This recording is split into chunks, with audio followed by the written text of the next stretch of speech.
मैं कहना चाहता हूं कि जिन भारत विरोधी और आतंकी संगठनों ने भारत माता के मस्तक पर हमला करके कई परिवारों के सिंदूर मिटाए थे, उन्हें भारतीय सेना ने ऑपरेशन सिंदूर के माध्यम से इंसाफ दिलाने का काम किया है।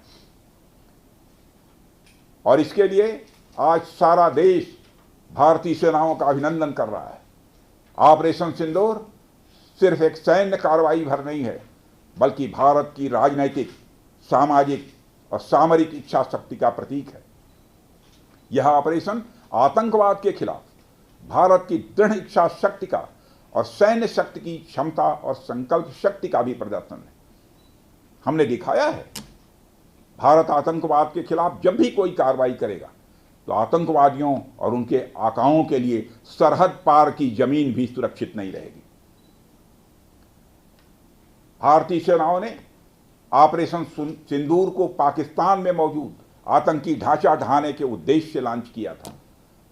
हमने उनके आम नागरिकों को कभी निशाना नहीं बनाया था, मगर पाकिस्तान ने न केवल भारत के नागरिक इलाकों को निशाना बनाया, बल्कि मंदिर, गुरुद्वारा, गिरजाघर पर भी हमले करने का प्रयास किया। भारतीय सेना ने शौर्य और पराक्रम के साथ साथ संयम का भी परिचय देते हुए पाकिस्तान के अन्य ठिकानों पर भी प्रहार करके करारा जवाब दिया है। हमने केवल सीमा से सटे सैन्य ठिकानों पर ही नहीं कार्रवाई की, बल्कि भारत की सेनाओं की धमक उस रावलपिंडी तक सुनी गई जहां पाकिस्तानी फौज का हेडक्वार्टर मौजूद है।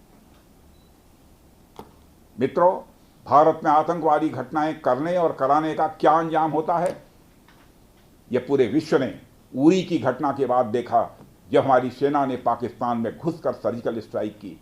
पुलवामा के बाद देखा, जब बालाकोट पर एयर स्ट्राइक की गई। और अब पहलगाम की घटना के बाद दुनिया देख रही है कि जब भारत ने पाकिस्तान के भीतर घुसकर मल्टीपल स्ट्राइक्स की हैं। आतंकवाद के खिलाफ जीरो टॉलरेंस की नीति पर चलते हुए हमारे यशस्वी प्रधानमंत्री नरेंद्र मोदी ने स्पष्ट कर दिया है कि यह नया भारत है जो आतंक के खिलाफ सरहद के इस पार और उस पार दोनों तरफ प्रभावी कार्रवाई करेगा। यह हमारे प्रधानमंत्री जी ने स्पष्ट रूप से यह संदेश दे दिया है।